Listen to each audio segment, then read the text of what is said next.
tidak perlu mencari pengakuan atau pujian dari manusia, tetapi carilah kehendak Allah. Saya Agustinus. Selamat datang pada channel Touching Heavens, tempat kita mengenal dan belajar kebenaran firman Tuhan dalam Alkitab. Pada Alkitab, membimbing hidup kepada Kristus. Like dan subscribe untuk membantu channel ini bertumbuh dan firman Tuhan semakin diwartakan. Pada kesempatan hari ini, kita membahas Ananias dan Safira, pasutri dari Perjanjian Baru. Ananias dan Safira adalah suami istri yang menjadi anggota gereja mula-mula di Yerusalem. Nama Ananias berarti Allah telah memberikan, dan nama Safira berarti cantik atau yang jelita. Sejarah tragis mereka tertulis dalam Kisah Para Rasul bab 5 ayat 1-11 berikut ini. Ada seorang lain yang bernama Ananias. Ia beserta istrinya Safira menjual sebidang tanah. Dengan setahu istrinya, ia menahan sebagian dari hasil penjualan itu, dan sebagian lain dibawa dan diletakkan di depan kaki rasul-rasul. Tetapi Petrus berkata, "Ananias, mengapa hatimu dikuasai iblis, sehingga engkau mendustai Roh Kudus, dan menahan sebagian dari hasil penjualan tanah itu? Selama tanah itu tidak dijual, bukankah itu tetap kepunyaanmu? Dan setelah dijual, bukankah hasilnya itu tetap dalam kuasamu? Mengapa engkau merencanakan perbuatan itu dalam hatimu? Engkau bukan mendustai manusia, tetapi mendustai Allah." Mendengar perkataan itu, rebahlah Ananias dan putuslah nyawanya. Maka sangatlah ketakutan semua orang yang mendengar hal itu. Lalu datanglah beberapa orang muda. Mereka mengampani mayat itu, mengusungnya keluar, dan pergi menguburkannya. Kira-kira 3 jam kemudian, masuklah istri Ananias. Tetapi ia tidak tahu apa yang telah terjadi. Kata Petrus kepadanya, "Katakanlah kepadaku, dengan harga sekiankah tanah itu kamu jual?" Jawab perempuan itu, "Betul, sekian."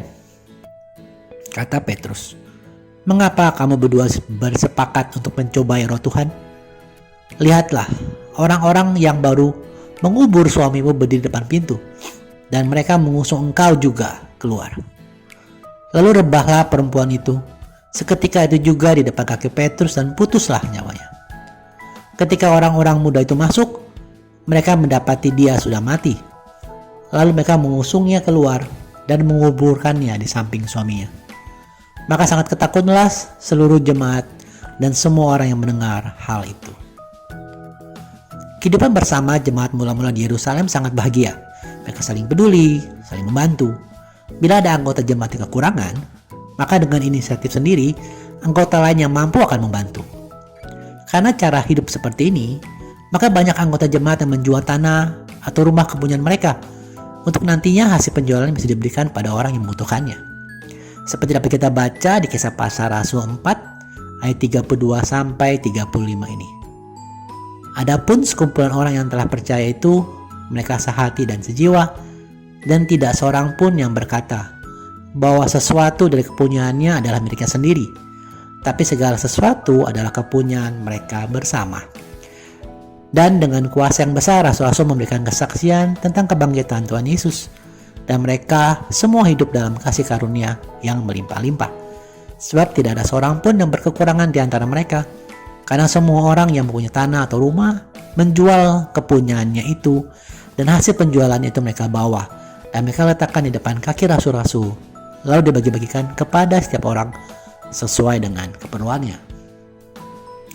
Pasutri Ananias dan Safira pastilah menyaksikan tindakan-tindakan berbagi dari anggota jemaat, dan mereka juga melihat penghargaan anggota jemaat kepada mereka yang telah berbagi.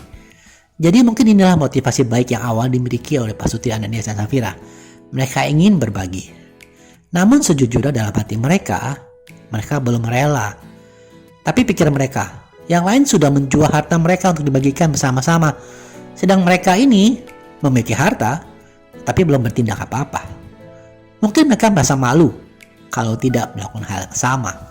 Akhirnya, mereka menjual sebidang tanah kepunyaan mereka, meski dalam hati tidak rela memberikan semua hasil penjualan. Sehingga, karena malu, pasutri ini berkomplot untuk mendustai tentang nilai uang yang mereka jual itu. Ingatlah, seperti dikatakan oleh Rasul Petrus. Mereka tidak harus menjual milik mereka. Dan setelah dijual pun, tidak diharuskan untuk menyerahkannya kepada para rasul. Tidak ada yang marah bila mereka menyimpan setengah atau sebagian dari hasil penjualan tanah mereka. Karena memang itulah hak mereka dan tanah yang dijual adalah tanah milik Ananias dan Safira. Namun mereka ingin terlihat baik, dermawan, dengan memberikan harta kepada orang yang membutuhkan. Tapi semuanya itu hanyalah kebohongan. Mereka menginginkan pengakuan dan pujian dari manusia.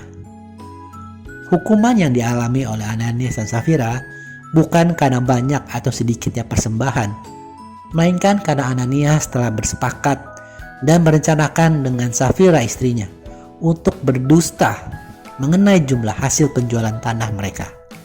Jadi dosa Ananias dan Safira adalah ketidakjujuran dengan tujuan agar mereka berkesan rohani, dermawan. Teman-teman, di sini Allah terkesan atau terlihat kejam. Namun hal ini menjadi pelajaran buat kita bahwa Allah membenci semua penipuan dan ketidakjujuran. Karena kejujuran bukan hanya untuk diri sendiri ataupun orang lain, tetapi juga untuk Allah.